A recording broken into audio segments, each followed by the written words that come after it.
Welcome to part 2 of my Sovereign Citizens video, but this is a bit different. This one specifically concerns the issues that arise out of some Sov-Cit bullshit that occurred recently in Canberra, outside Old Parliament House.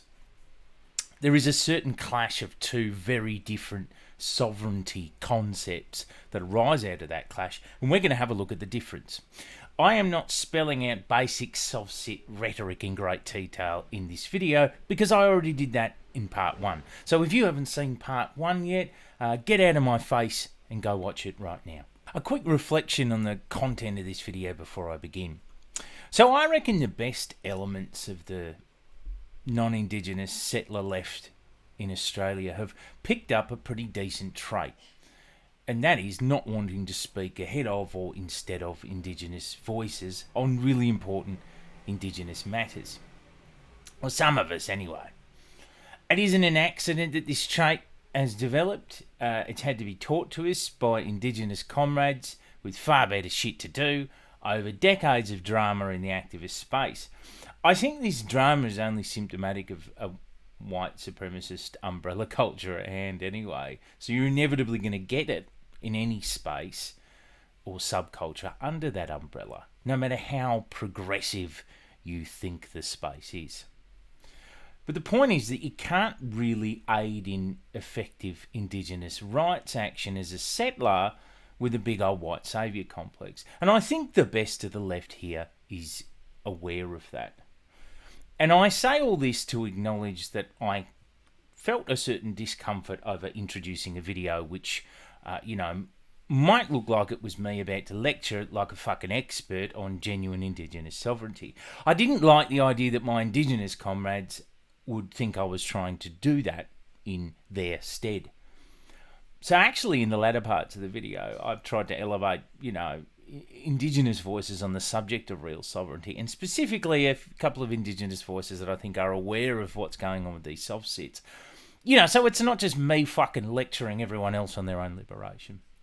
But regardless, the reason that I need to broach this subject, despite any discomfort I feel, is because our ridiculous new political opponents, they don't share any of this trait. They blackfish, they step in, they use Indigenous people with mental health issues or superiority complexes who are cut off from their own communities as shields. They're racists and saviours all in the same sentence. They say the quiet parts out loud. They have no fucking shame. They don't feel that they owe courtesy, protocol or respect to anyone. They don't even understand the meaning of the fucking terms. And while I'm good at looking at cookers, meaning I had to do this video, I also wanted to start with this reflection as a little gesture of respect, I guess. Indigenous comrades, I might have to speak about you here, but I'm trying not to speak for you. All right, living humans, let's make contract and go to Camp Mcmurtry.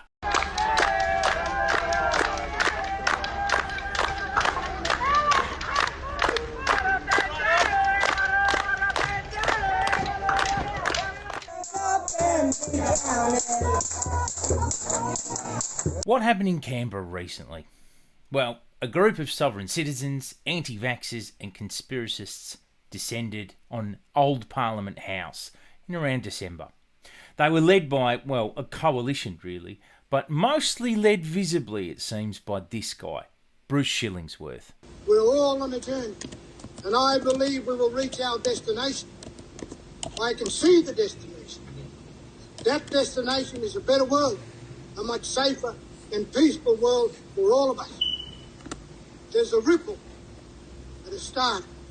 It'll hit all continent, brother.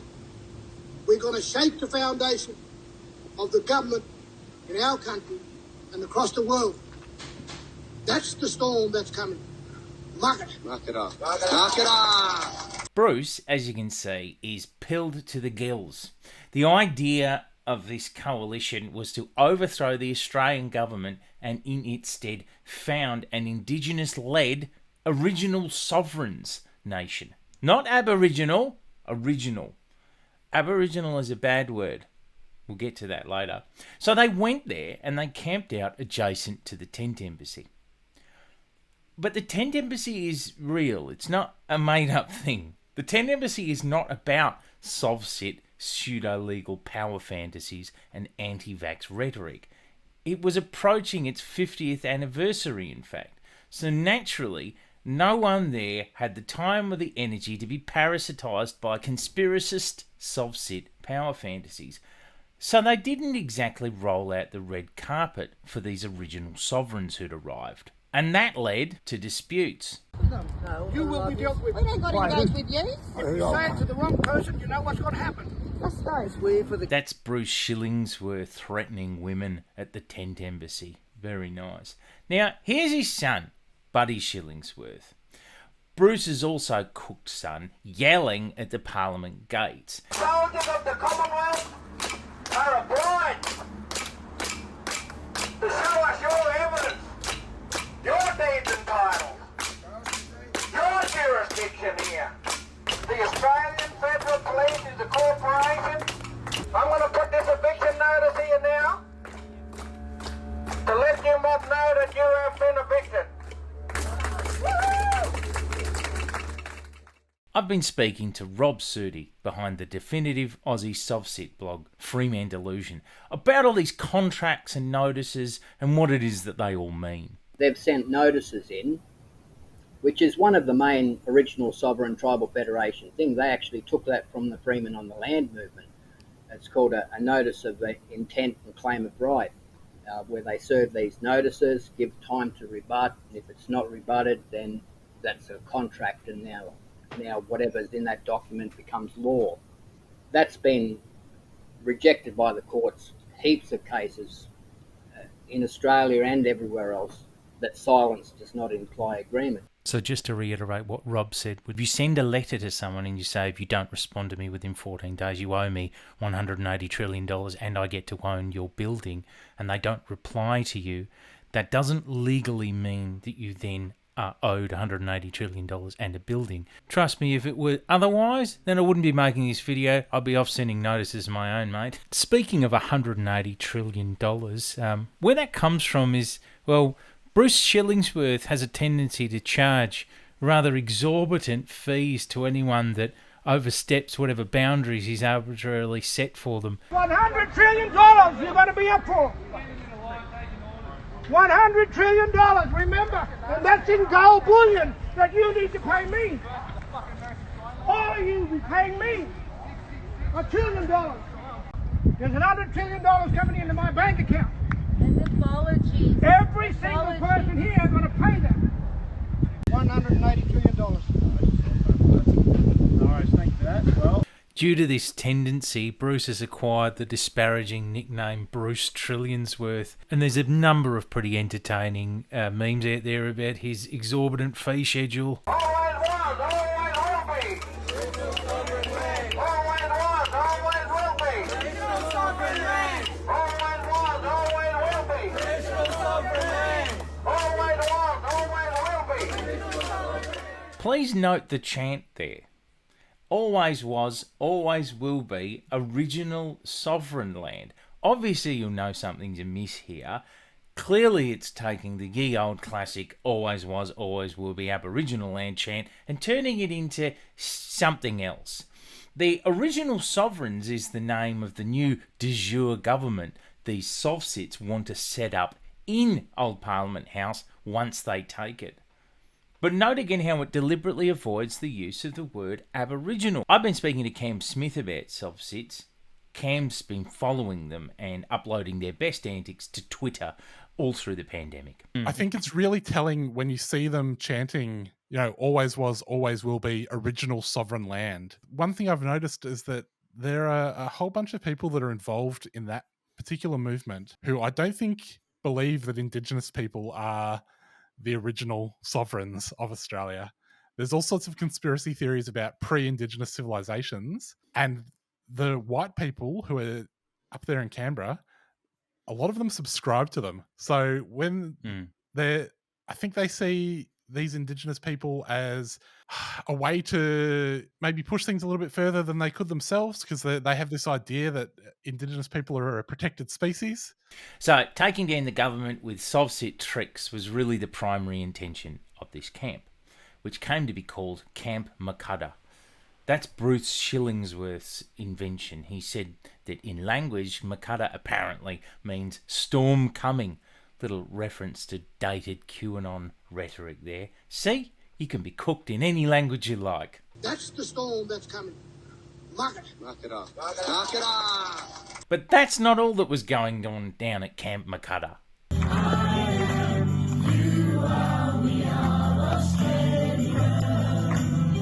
So they've set this semi-permanent camp up.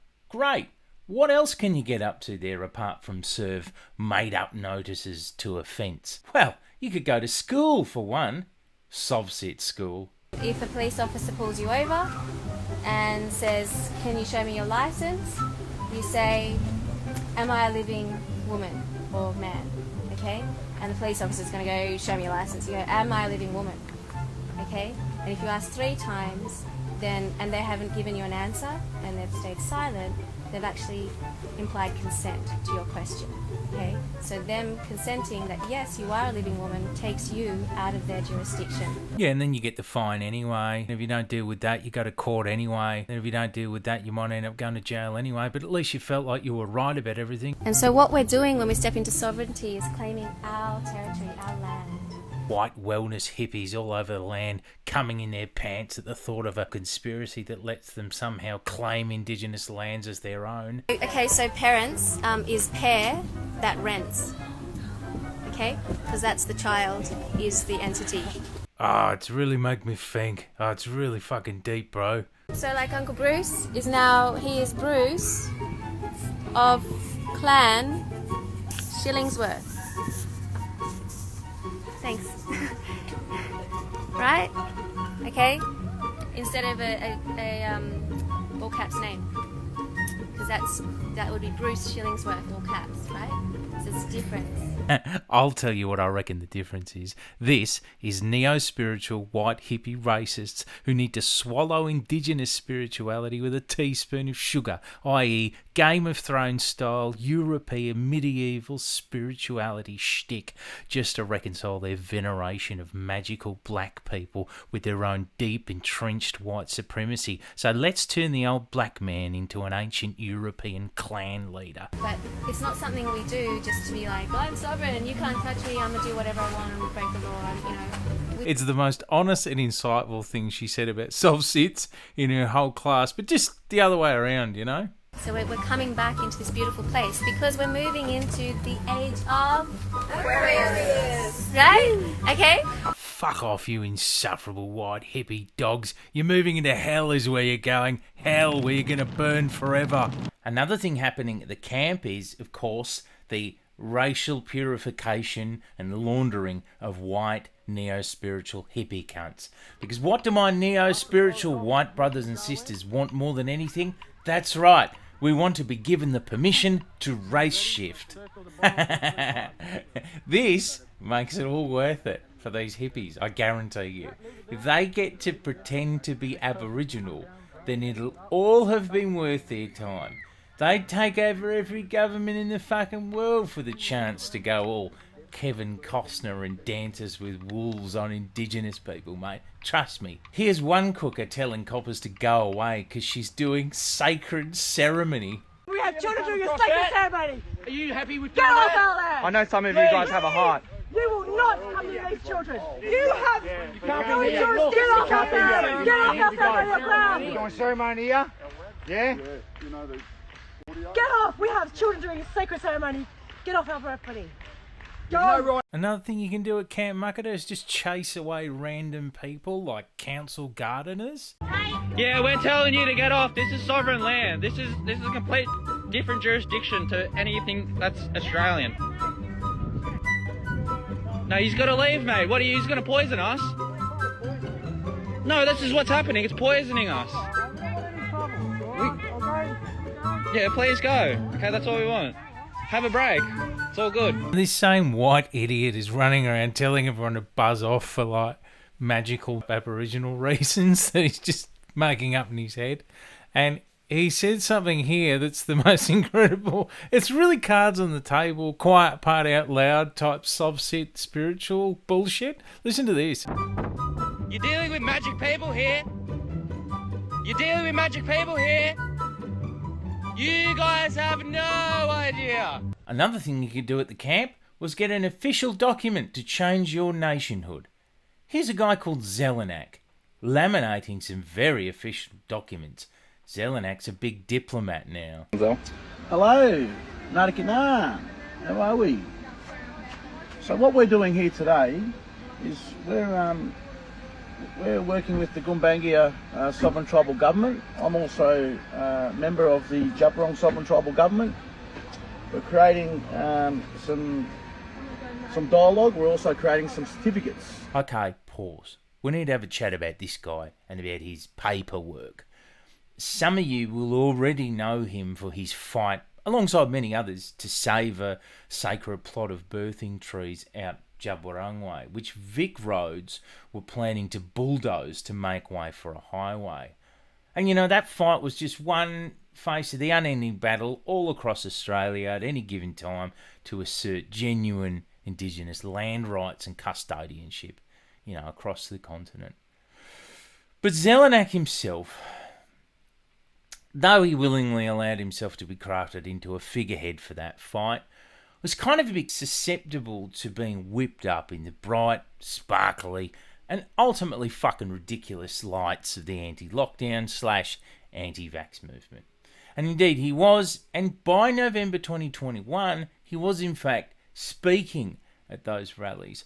And come late last year, Zelenak had also been fully pilled on soft-set garbage.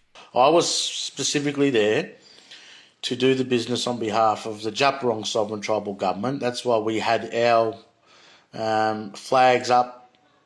We had our consulate there. Now, if you go to someone else's consulate, yeah, let's say you go to the Germany consulate, could you go there and start disrespecting, and could you go there and... No, you wouldn't be able to, because they'd have guns out, they'd have all their weaponry out, they'd have their law people out, and they would sort business straight away. So we were there as a consulate, yeah? That's right. By late last year, Zelenak had kind of upended the Djab fight, as it used to be, for his own soft-set ends by turning it into a Djab sovereign nation. Do you want a Djab driver's license? Only $100? Yes, that's right. Zelenak's trying to turn Djab into a soft-set style micronation. That's right. We're back on our micronation shit, lads. I want to make an important proviso, though I keep going back to micronations in the course of this two-part soft-set special, that micronations aren't necessarily the same as soft-set rhetoric. We looked at a couple of examples last episode that you'd be hard-pressed to say were very soft-set. Some of them seemed quite sweet. There's many micronations out there, many of which have vastly different intentions. So these are two different things, usually, except where they're not. But we ought to know that there's one real, substantial notion of sovereignty in this continent, and it's certainly not some kook winding their window down to wave common law paperwork in a copper's face and tell him that he's not a ship. No, it's Indigenous sovereignty. Never mind, you know, someone with their $100 Djab driver's licenses laminated out in Canberra. There's actually several Indigenous micronations that warrant a serious look and have accumulated a degree of institutional recognition about them, which is really impressive. Murawari Republic is one. On the outskirts of Bourke, in what many know as Western New South Wales, the Murawari are inspecting a site for their proposed parliament. On March 30 this year, the Murawari declared their independence and notified the Queen. The federal, Queensland and New South Wales governments also received these documents. The Crown was given 28 days to respond, and that time has now passed. In that letter, we've also advised the Crown that if we don't have any receipt of the documents that we've requested, that we would consider ourselves, a continuing independent state under international law and covenants. The Murawari will now meet to address the United Nations, to seek assistance and apply to become a sitting member as an independent state. Fred Hooper says the Australian government must now assist in the implementation of the transition of all lands and governance to the Murawari. To, try and talk to the Governor-General of this country to convene a meeting to negotiate the transition of the Murawari boundaries. The Murawari state is about the size of Austria. Under the declaration, all non-Murawari peoples living within the boundaries are automatically defined as citizens with equal rights. Now, demanding a treaty between Indigenous nations and the government of Australia is something that all reasonable progressive people get behind readily, right? So suffice to say right now, a micronation like the Murawari Republic is obviously standing on firmer ground with a claim to a notion of sovereignty than some cooker trying to diddle his tax return, right? Another real Indigenous-led micronation is the Udinji tribal nation. The former journalist made the decision to leave Australia and live by the tribal law of his people in a sovereign Udinji state outside Cairns in far north Queensland. He recently opened a Udinji embassy in Canberra. So this is Muramu, who in 2014 got rid of his passport, Aussie bank account, Medicare card, Aussie citizenship, all of it, and he founded Udinji Nation. As I understand it, there's over 100 former Aussies, probably maybe more, who've by now pledged loyalty to the sovereign Udinji Nation. He's had legitimate exchanges with the United Nations. He's had people in the Australian government, including a former Aboriginal Affairs Minister, somewhat amenable to him, if not, officially ratifying the nation in any way. He's been visited by Russian and other diplomats and officials. So there's obviously a degree of legitimacy afforded to this nation that, say, the Hutt River Principality, which, let's face it, was essentially a tax grab disguised as a nation. But it's interesting to note that despite all of his successes, and there are many, Sov-Sit ideology has also crept into the stuff that Muramu has said over time. In one recording, Muramu once said, "You see, what the Crown has actually done has created an offer of contract. That all stems from the birth certificate. Just look at the wording and the connection. Does Admiralty law start when a woman's water breaks? What about the birth canal? Is a contract created when a woman has her contractions? Who's waiting at the end of the birth canal? Is it a doc or a doctor? Don't ships berth at the dock? There's too many coincidences." Now, wait. The Udinji Nation is absolutely worth your time looking into. I am not taking away from Muramu's accomplishments. They are real. Indigenous sovereignty is real. He's done many remarkable things.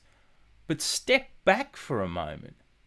Imagine you're really a sovereign being. Not in the, I'm a living human way either. None of that. None of this Admiralty law shit. I mean, literally, you're part of a heritage that stretches back tens of thousands of fucking years on this land. That's some real sovereignty shit.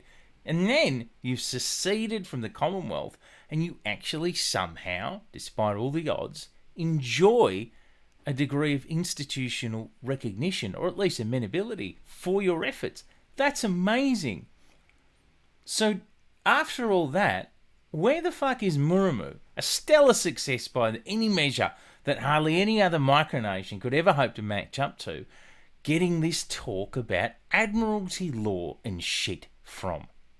Why does he even need to know about the dumb Sov-Sit tricks? I'll tell you where he got them from.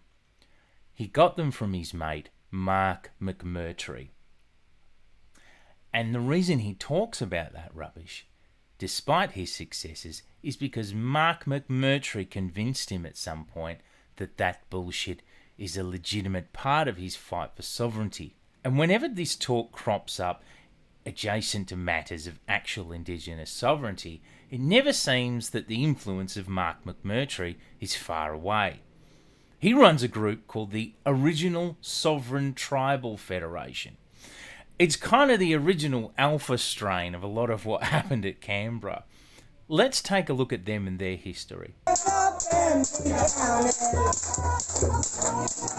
We're on the bus. We've started the tour. We've gone around to a lot of remote communities and bringing them up to speed on the facts of the relationship between the original tribal peoples here and the governments of the United Kingdom.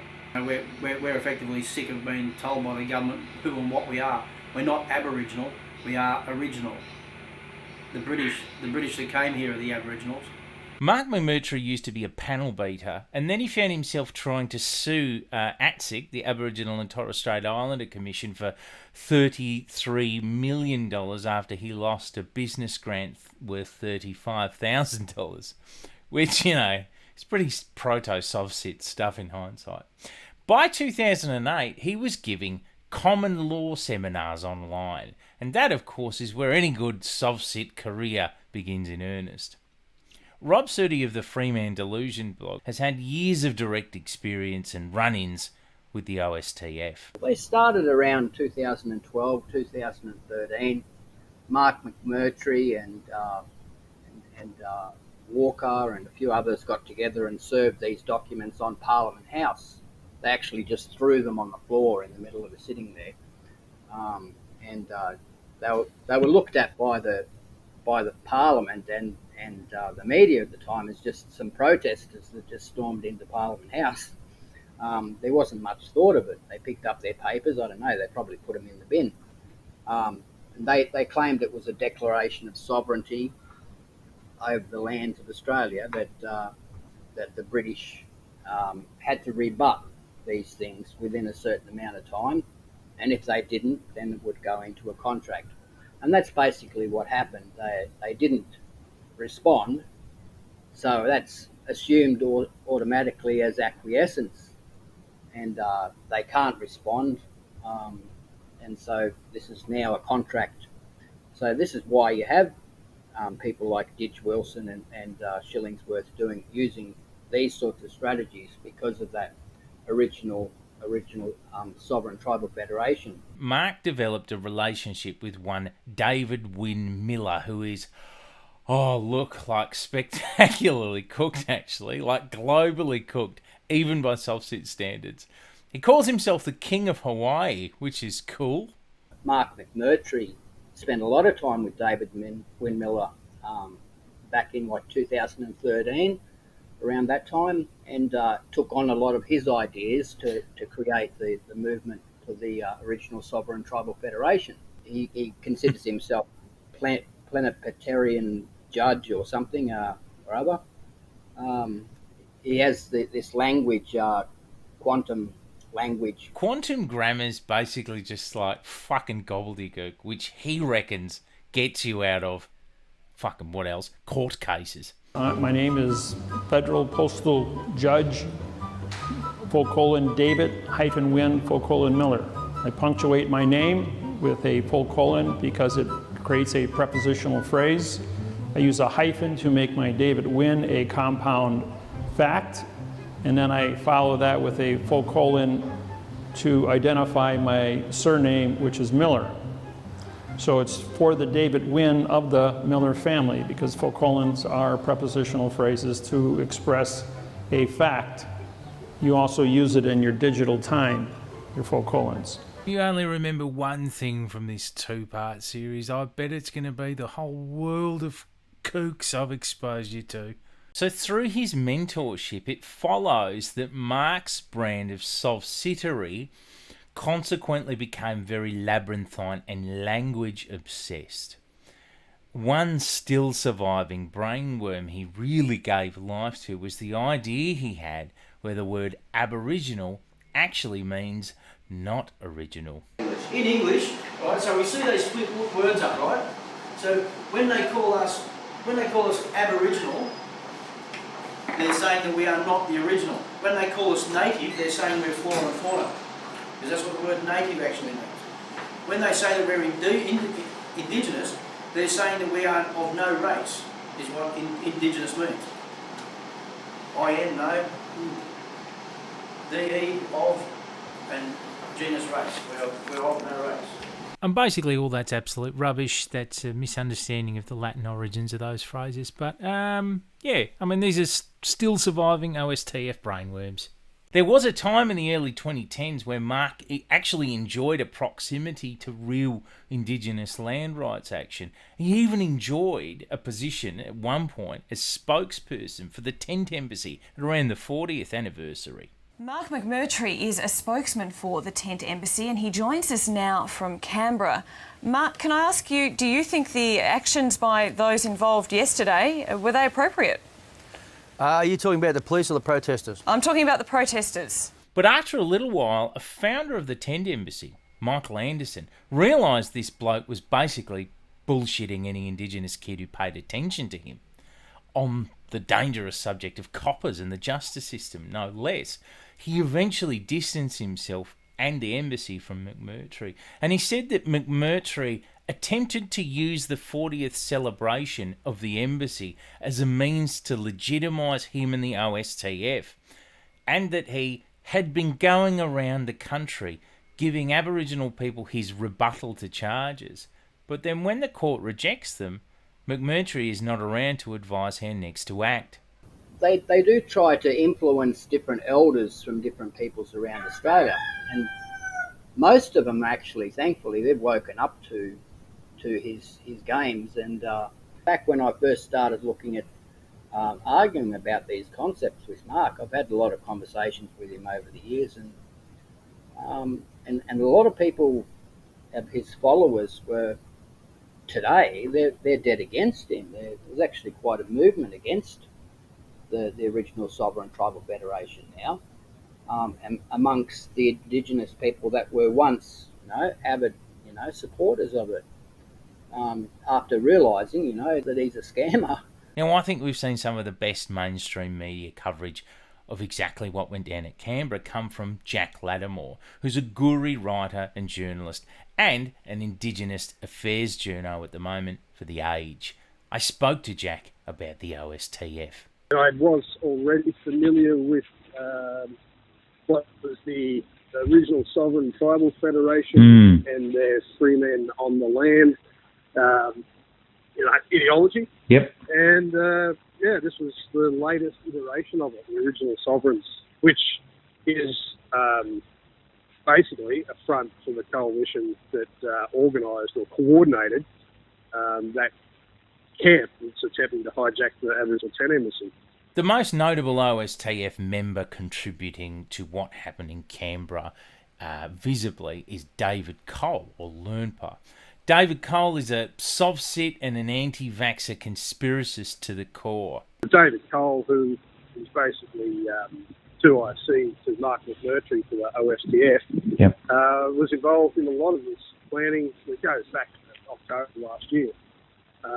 So they were coordinating with known sort of prominent figures, influencers, if you will, of the anti-lockdown freedom sort of Million March movements.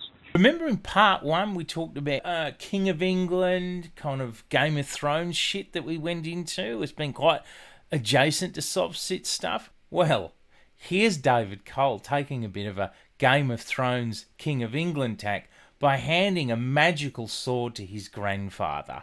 This is my father, Jalu Guruwiwi. Jalu Guruwiwi is the senior Golpu leader and the leader for the Yolngu Nation. Jalu's father, many years ago, attended a ceremony with Queen Elizabeth. In that ceremony, he was gifted something of power from the Western realm. He was given something powerful, and in that ceremony, the Queen took off both gloves. And the words were to the effect of, "Unite your people and take it all back. It's all yours."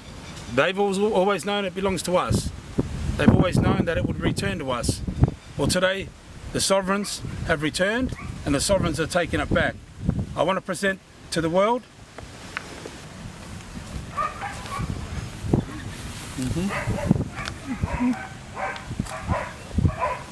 This is King Charles' sword, the sword of deliverance. You know, it's strange to see someone so aesthetically rebellious, you know, with all this soft-sit shtick and their word games, basically end up in a bit of amateur theatre, which is so starry-eyed about British royal power that, you know, they come off looking like an 80-year-old English lady who collects Princess Diana tea cozies. So we get that the OSTF were the first Indigenous-led or adjacent soft-sit group on the scene, and how that's come to affect Canberra. What else paved the road to Canberra? Last year I already wrote at length and talked at length about how the anti-lockdown movement gained a real taste for pretending to be, you know, all of we the people. Yeah, it makes them feel like they represent everyone, and they're a big feels movement. They have at times boasted a pretty broad cross-section of the community in their movement, it's true, but they've also done a fair bit of cosplay as well. On this very channel, I've covered them being unionists and truckies and teachers and even, lately, veterans. Brace yourself, this one's pretty cringe. Hold the line, well done. Thank you. Well done. So pretending to be everyone and all things has actually been a great selling point of the movement. They've usually had like a validating token minority of whatever their favourite target group was, no doubting that, but it's usually been a majority of them doing some kind of cosplay. Like people ripping open a fresh packet of high-vis from the workwear store so that they could go and stand outside the CFMEU. That did happen quite a bit. They like a bit of theatre, they like to dress up. Now, what's the final frontier of appropriation for all ridiculous white people doing cosplay? That's right, my friends, you've guessed it. It's being appropriative or an outright race shifter. We have children doing a sacred ceremony. Are you happy with Get off our land! I know. So the writing was always on the wall. They were always going to go there. What seemed to give them the impetus to do it, though, was the very public appearance of certain key Indigenous figureheads in an enabling fashion on the mic at their rallies late last year. So I will say this first of all, it's not as though there hasn't been prominent Indigenous organisers among the anti-lockdown movement from the beginning.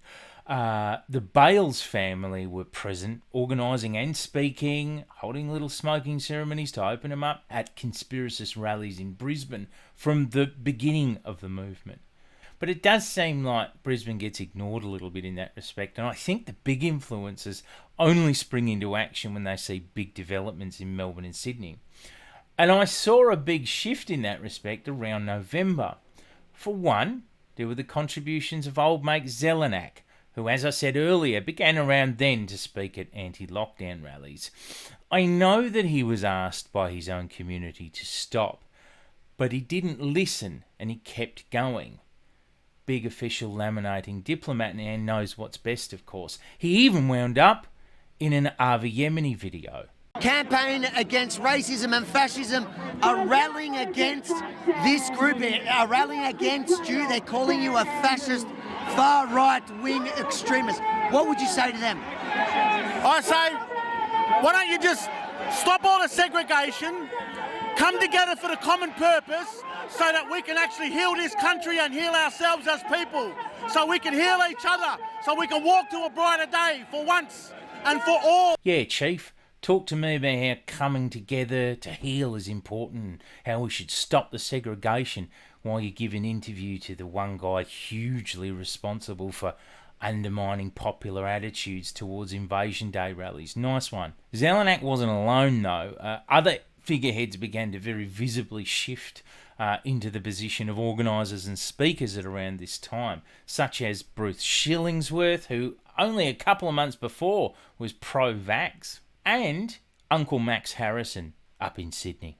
He was married up with a woman named Morel Burnham, and she has a long-standing member of the IMOP party, which is particularly anti-vax, but also anti-fluoride and chemtrails and other things like that. So she hooked up with him, got him involved in that, and he was actually he was on the website as the cultural advisor for IMOP. So yeah, he went along to a few. He was a poster boy. He went along to a few rallies. For those who don't know, Uncle Max Harrison died fortnight after attending the last big Million March in Sydney. He was a speaker there. He was unvaccinated himself, obviously, and died in the COVID ward in the Southern Hospital 2 weeks after attending that event. He did a lot of good things in his life. He was very well respected in the community. The other thing to understand is vaccine hesitancy in Aboriginal communities isn't something to be dismissed or mocked or whatever. There's very real anxieties there, for very good reason. Suddenly, anti-lockdown people were telling everyone to go out and buy as many Indigenous flags as possible for their rallies in November. And I think that's the first real coordinated taste of what Jack Latimore's article in The Guardian described as blackfishing. And that's a term for when white movements or figures do everything in their power to appear black. This headlong rush seemed to begin in earnest only after figureheads like Zelenak and Uncle Max Harrison opened the gates for them. Then the anti-vax kooks started greedily eyeing off their new black friends. So it seems to me from the outside looking in that the plans for this coordinated and kind of soft-set flavoured co-opting of Indigenous sovereignty action was kicked off by Layla Milky linking up some established anti-vax influencers like Romeo Georges, who had the influence, of course, with people like Lernpa and a Luke Simpson. I believe that if the sovereign landowners, the true sovereign landowners, if they unite with, basically the people of the immigrants, I'm going to say the WOGs, the everyone, and if we all unite behind the sovereign landowners, we become sovereign as well. We become an army. That's Luke Simpson there. I can only describe Luke as a bit of a lost soul, a guy who's been whipped up in the soft-set thing, feeling like he perhaps has very little to lose. And he seems to have gained a sense of identity and community from it that he hasn't had before. We are again talking about someone who's been very cut off or has cut themselves off from their own community. Luke plays a big role in and around Canberra, just constantly recording videos and being very prominent in the face of the action. But at the same time, he kind of plays no real role at all because he's just acting on Cook's soft-set ideas he doesn't really understand and the rubbish strategies of others. The bloke has no idea what he's doing. They reckon ScoMo at another fucking national cabinet meeting. How many cabinets this cunt want to clean out? I mean, he's got a lot. That's what they're doing right now, is cleaning out all of these cabinets because, listen, this is where all the information is kept from the whole fucking world, right? It's got all your family trees, goes back, and all of these buildings around here, all of them, you just got to come here and fucking look. They're all filled underground. There's trains that operate through this underground. You hear them all the time. And they just shipping fucking all of these national cabinets around, right? These national cabinets that got no fuck. I honestly wish I could tell you that was a joke, hey? Other influences, we won't get too into the weeds, but at least to name them, include a white woman named online as Be Free with D, who just loved the opportunity to slide into the affairs of Indigenous people. She also loves biting. Eliminating COVID is an ugly fight. Restaurant staff on the front line, but last night in Foster, no one expected this. The female customer allegedly biting because he says he simply asked her to use a QR code. There's our Canberra strategist biting someone. And there's a man called Danny Searle who reckons the whole Canberra Old Parliament House thing was his big plan all along. Basically what I did, I put together a strategy or a plan to allow the sovereign people, as well as the non-sovereign people, to come together in a partnership, not a treaty, treaties are bullshit, in a partnership to take this country back. I ran my plan by some military friends of mine who are, strategic planners, and they gave it a 97.8% success rate. Because that's what you do, when you write up a battle plan, if you want to call it that. As you can see, this guy's a proper bullshit artist, like real compulsive liar vibes, real Secret Life of Walter Mitty vibes, except for he doesn't keep it secret, he just tells everyone the bullshit. And also this guy, Michael Sims. He runs a group called Millions March Against Mandatory Vaccinations. He won't stop wearing backwards caps, and his son was not injured by vaccines. So we know between these people that an alliance was formed and a strategy around Canberra was developed in around November, maybe a few conversations in October. The big cosplay audience of the anti-lockdown movement and the rhetoric of a loose coalition of Indigenous subsets and big influencers hungry to use Indigenous prestige to spit-shine their movement a bit. It was all there. They began to swoop in late November, early December to take old Parliament House. Now let's face it, in reality the OPH isn't actually important at all. It's basically just a glorified museum of Canberra politics now. But with all this focus on it, something was bound to happen. And eventually it did.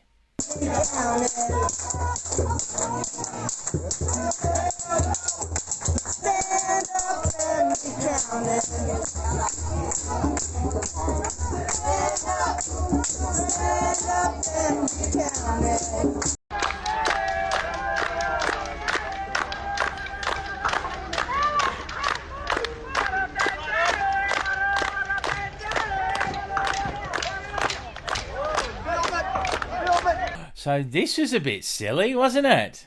And of course, it resulted in a series of charges. Fear and aggression. Fear and aggression. Fear and aggression. The whole world run by fear and aggression. Love is here. Love is... I was arrested the other day and they've attempted to charge me with trespass. I don't accept those charges. You know, I signed a bail contract to get out again, but it's of no lawful consequence. It doesn't change the fact that I'm not giving them any jurisdiction at any time. Yeah, so first this fucking genius, Dylan Wilson, admitted in a video or claimed that it was him who'd set the fire to the facade of the old Parliament House. And then when he got arrested, well, he signed a contract and then said that the contract wasn't binding. Very strange. More importantly, though, this white racist was once an admin of a One Nation supporters group. And here's a picture of him being anti-Muslim and an anti-Semite all at once. Great person to have as a champion or a lead organiser for Sovsit-style Indigenous issues, hey. Oh, and Bruce Shillingsworth also got charged with a count of trespass too. When he went to the ACT Magistrates Court, old mate Age of Aquarius came in, and when the magistrate asked if his name was Bruce Shillingsworth, this one said, no, he's called Bruce of Clan Shillingsworth. Fuck off, hippie. Now, by this stage, the animosity between Bruce's camp and the actual Tent Embassy was such that here's Bruce basically bellowing at them, separated by a cop line. Yeah, the Tent Embassy is trying to set up for its 50th anniversary, mind you. That's huge. And they're being yelled at by these blow-ins who think they're owed $180 trillion because they were mildly inconvenienced after burning down the facade of a Commonwealth building.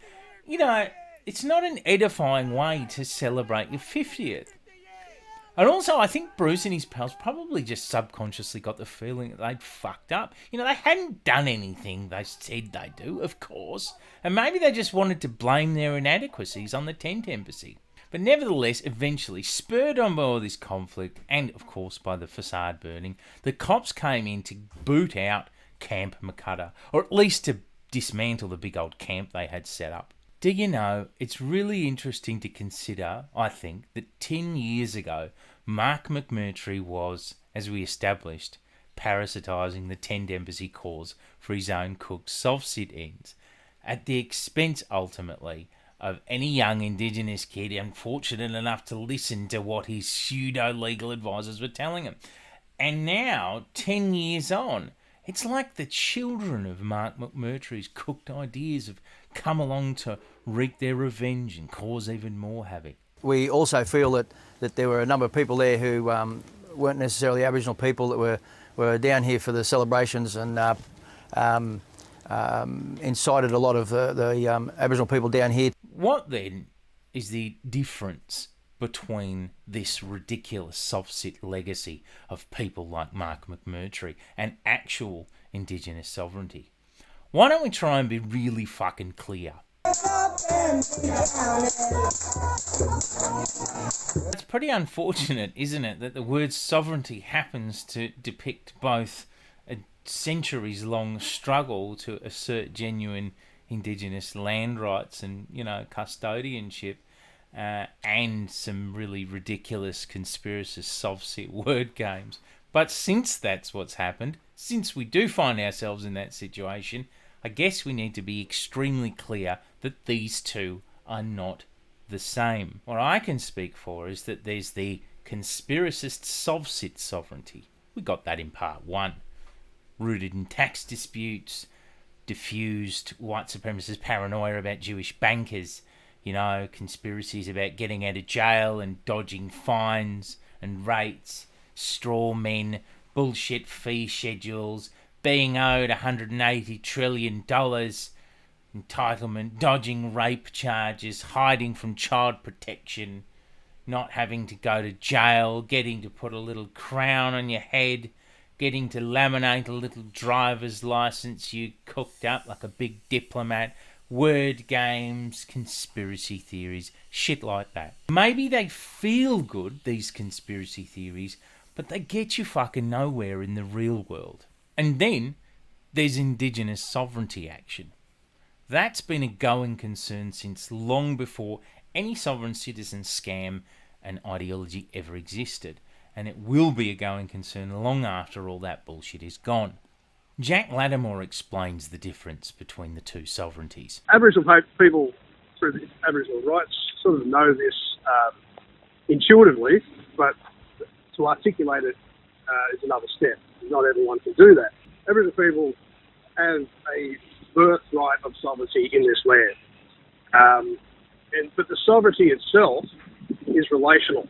So you're not automatically sovereign because you have Aboriginal ancestry that goes back, this swarthy looking character in the photograph from, colonial era times or whatever. It's all about how you fit, how you're situated within community.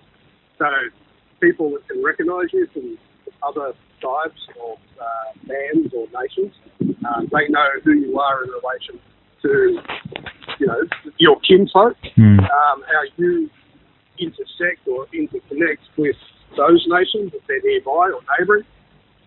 All of that constitutes what is Indigenous or Aboriginal sovereignty. For the Aboriginal mob there that are part of the soft-sit movement, they've already lost their sovereignty because they're going on to, the lands of the Ngunnawal and Nandi, and completely disrespecting the sorts of things that traditional owners are saying to them. Like, can you please leave? Or can you please seek the correct, appropriate conditions before you conduct any kind of ceremony, whether it be just a smoking ceremony or any other. So they've done that. Immediately they lose their sovereignty, they lose their relational sovereignty in the kinship system. One person who staged a really staunch fight against these soft-sits while also organising towards the 50th anniversary of the Tent Embassy has been Leah House. Leah's a Ngambri Ngunnawal organiser and advocate at the Tent Embassy.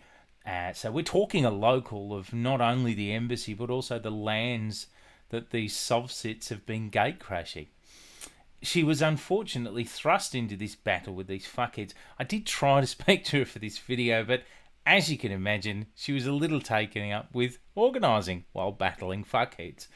However, her words and thoughts are up in a series of Instagram lives, and they're all really worthwhile viewing if you want a deeper view of the conflict and of what constitutes real Indigenous sovereignty action. There's in particular a long convo with her and the excellent Lorna Munro, Jack Latimore and Roxley Foley, which is fantastic viewing. I'm gonna link it in the bio, so once you're done with this, have a look at that chat. Here's what Leah said in a live conversation with a couple of cookers and Luke Simpson. tell me this, Luke. If you're so passionate about Aboriginal rights, then when you were at your little campaign the other day in front of the High Court and you were jumping up and down about saving our children from the vaccine, then where's the same energy in saving our children from incarcerations? Because we got 10-year-olds sitting in custody right now, okay? Well, that's where's what we that want to same stop, passion? sis. No, listen to me. Where's that same passion for our fucking babies being removed? Where's the same passion for our women with the medical neglect happening? Where's that same passion for the lack of education? Where's that same passion for the obesity rates? Okay? There is so many issues that you are completely skipping over because you're only being driven by this vaccination nonsense. If you actually cared about black issues, you'd be on the ground like I am every fucking day of the week doing my job. I've been on the ground and my entire working career has been on the front fucking line for my community, okay? So you need to take a step back. You seriously need to take a step back because you don't have a clue what you're talking about. Warriors of the Aboriginal Resistance representative and Gamilaroi and Cooma woman Ruby Wharton said this to Jack Latimore in his article on Camp Makata and the blackfishing efforts of the Sovsits. She said, "Sovereignty is our birthright. It's our birthright to occupy our traditional homelands. It's our birthright to speak language. It's our birthright to practice our traditional laws and protect our country. The sovereignty of these other people talk of is sovereignty away from the crown, which is totally delusional because the only way these white people have sovereignty in this country is through the crown. It's delusional for any kind of comparison to be drawn here. It's absolutely not the same and never will be." So the Tent Embassy has fought for and secured real outcomes for Indigenous people over its 50 years. If you had any idea what's come out of the Tent Embassy, the jobs that have come out of the Tent Embassies, medical services, legal services, the Tent Embassy has actually been at the core of everything that this country sees. Okay? Indigenous sovereignty action includes Indigenous civil rights action, therefore, of course. So it's obviously about communities too, being a place-based and a relational thing. But what do Sov-Sit style fantasies do in those same spaces for people? Now, if I stop and I leave here, literally, man, if we don't leave here victorious, I will kill myself. All right, if this corrupt system don't kill me, I will kill myself, seriously. And I've delivered. You can do this from your own home.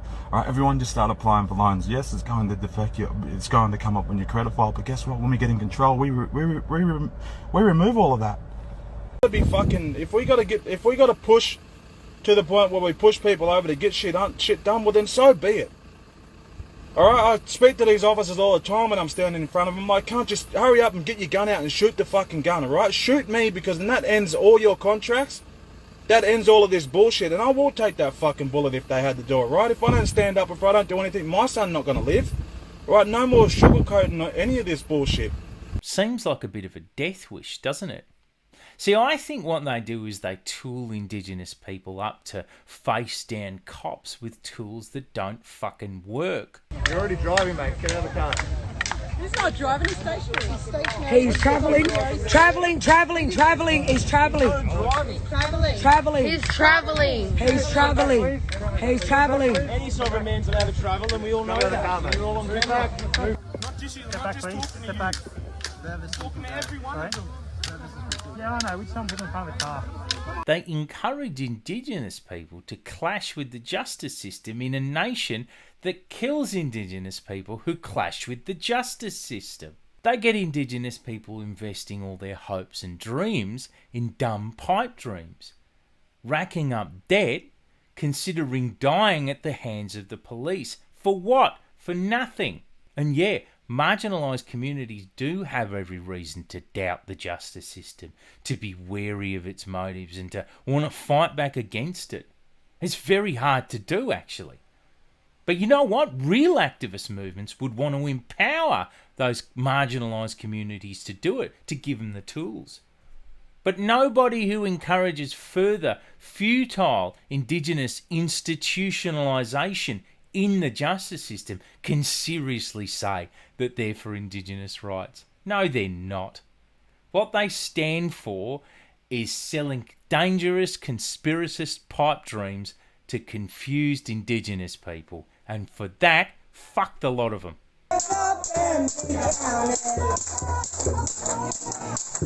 So what was the next stop for Bruce Trillionsworth and everyone else who left Camp Mcmurtry? Well, if you have any sense of the narrative continuity of this two-part series, you could almost guess, I reckon. That's right, they went to set up a micronation!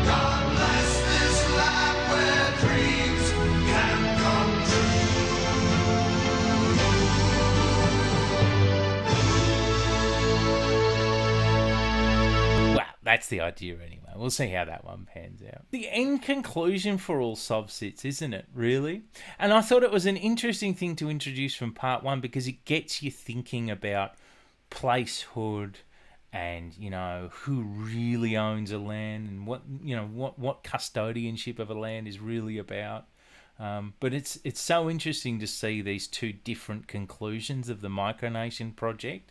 That the genuine one, which, you know, as we've seen, there's a couple of Indigenous iterations of it for obvious reasons of substantial Indigenous sovereignty, versus the little put a crown on my head and dodge tax and laminate driver's licenses because I'm a big diplomat now style sovsit rendition of it. Sadly, we haven't seen the last of them, or the last of sovsits parasitising real communities or activist causes. Indeed, as I put this video out, they're all at Parliament again. But they're at the new Parliament House this time, and they reckon they're all going to hang Scott Morrison. But then there's the Camp Mcmurtry lot among them too, who recognise the potential to goad them all back over to old Parliament House, so they can all start the blackfishing mode again. So that's a threat. And I will absolutely be covering what's happening in Canberra right now in future videos.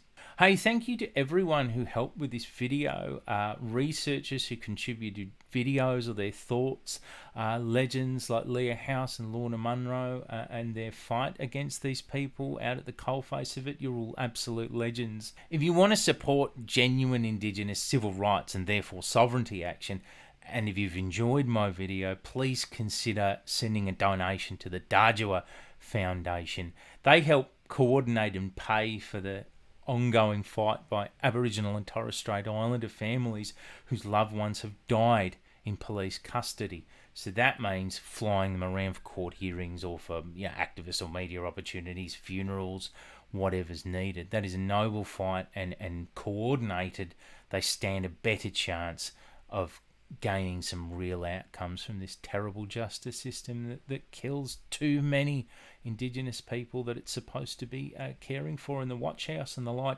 Link is in the description. This has been a very big two-part project, so if you appreciate the work I do and you want to see more of it, support me at patreon.com/TomTanuki. Thanks very much.